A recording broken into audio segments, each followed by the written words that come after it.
একটি রাজনৈতিক দলের কিছু ব্যক্তি বা বেশ কিছু ব্যক্তি বিভিন্ন জিনিসের টিকিট বিক্রি করে বেড়াচ্ছে, বিভিন্ন জিনিসের কনফার্মেশন দিয়ে বেড়াচ্ছে।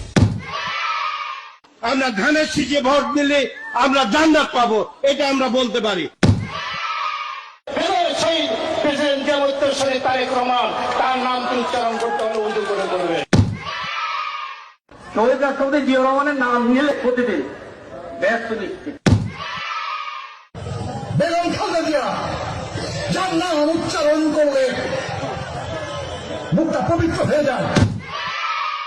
জনগণের হাতে গড়া দল তাদের শীষে ভোট দিলে আপনারা অবশ্যই জান্নাতুল ফেরদৌস আশা করতে পারেন।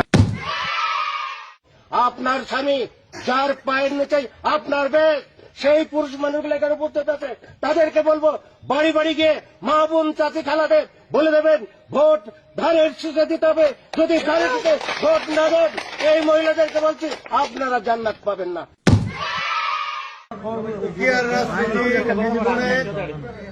আমি মক্কা মনে করি সাধারণ তুদুরির এই বাড়িটাকে।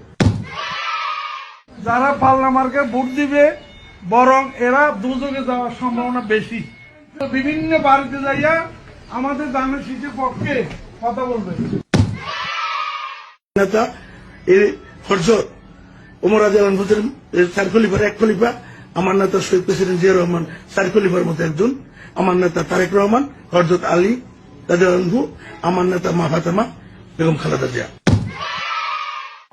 আমরা মদিনা ইসলামের চর্চা করি, আমরা মদিনা ইসলামে বিশ্বাস করি। শরিয়া আইনের ব্যাপারে ওটাও বলেছে কিন্তু যে আমরা শরিয়া আইনে বিশ্বাস করি না।